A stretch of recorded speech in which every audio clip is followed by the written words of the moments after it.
So this video, it has been bothered me on this topic for about, I guess, ever since throughout teenager to now.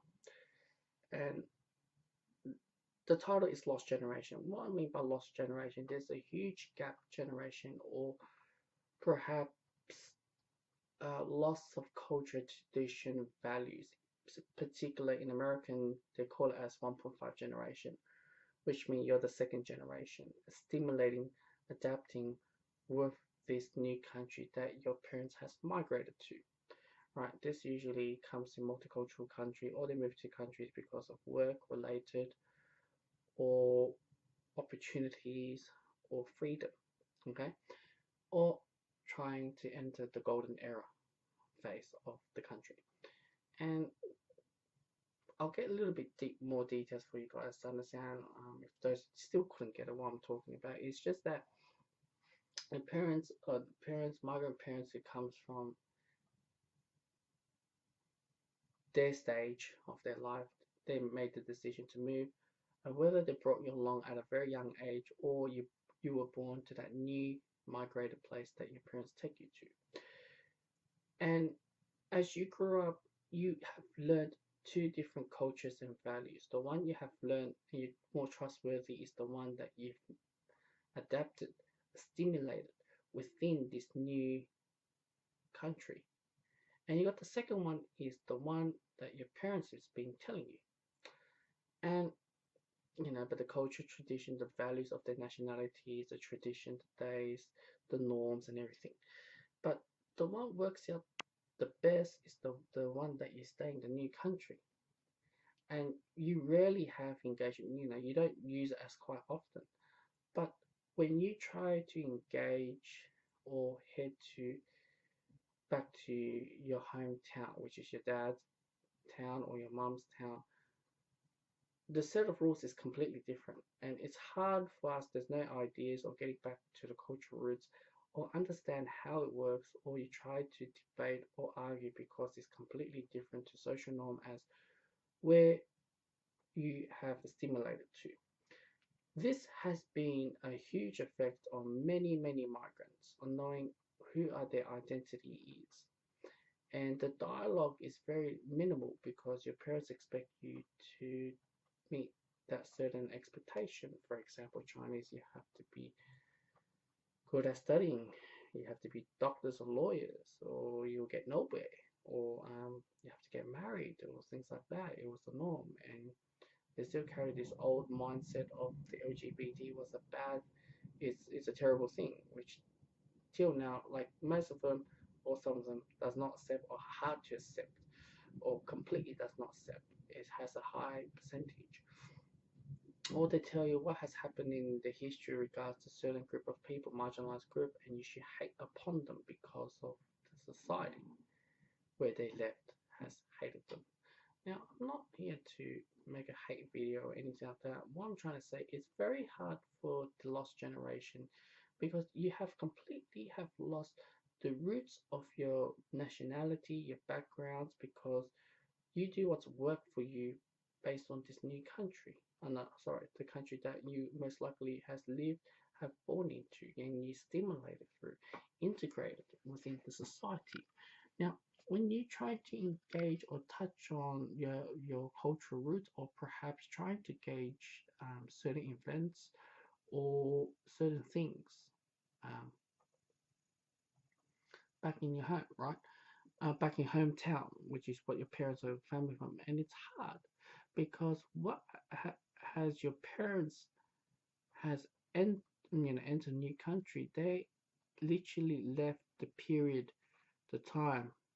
They never progressed, like adapting changes that the country that they left, because they only left the period of time.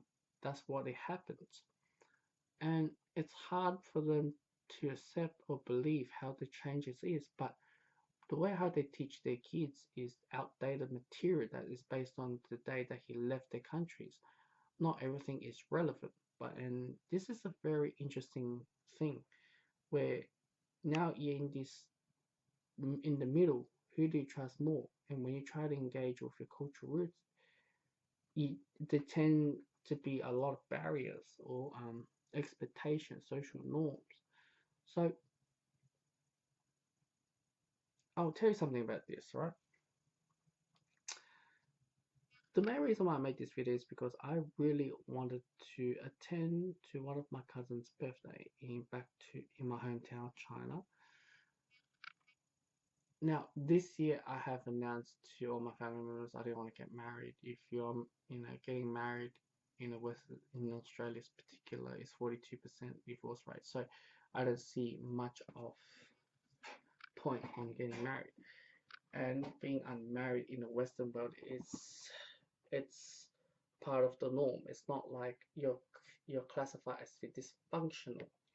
Now, where my hometown is classified is very small, can be countryside, can be rural, not as well developed as what I like to imagine, but the mindset is different, man, because city and country or urban city to regional city mindset is completely different.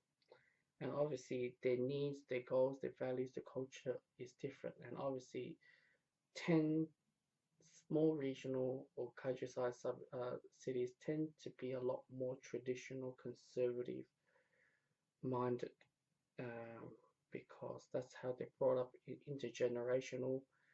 That's their surviving. That's what they do, right? But the one, but I did not know how bad it was when I talked to or speak to other,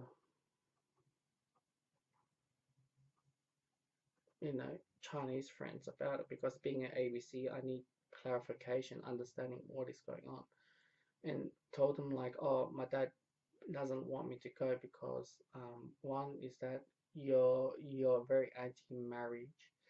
Why you want to take part in the marriage, ceremony, because you're not wedding ceremony, sorry, where you're very against it. And number two, and I said to him, well, it's a common thing. A lot of people may not find the right one, therefore they don't see the potential one, or see themselves getting married. It can be possible many reasons, but I guess in a small city, small town, regional, they might see it as dysfunctional mindset when you think that way. So I'm not here to bash on it, but what I'm saying is that as a person who brought up and stimulated within the city that your parents migrated to, it creates a huge tension and wanting to get back with the culture or not. Each time you do, it's just very complex issue to understand, and people tend to give up or tend to create, you know, clash with their parents, having arguments, and it just doesn't make sense. Well, for me, my dad said, "Oh, if I go attend to this wedding, then I'll make my father lose face," and I don't understand what does it mean. Oh, what it means is, oh, everyone at my age bracket has married in China, and I'm the only one not. So they might see me as dysfunctional. Okay, but what I'm trying to say here is, it's a very lost generation, because you lost everything that the parents maybe didn't effectively told you, or didn't have time because they were too busy integrating with the society, making the money, putting food on the table. They don't tell you all this. But as you get older, some of the stuff is very, um, like for example, the marriage. But I'm pretty sure there's a lot of stuff that is very taboo to do. But it's a social norm in the country that you're simulating. You can do. So you got that. And that's why I refer that this generation is the lost generation, because you don't know what's right and what's wrong, and you tend to have family politics, violence, and things like that going on. I'm pretty sure it doesn't work for everyone. I'm just saying those who fall for this category is very tough, regardless if you're Chinese or Middle East or African or whatever. If we still go through this phase of difficulty,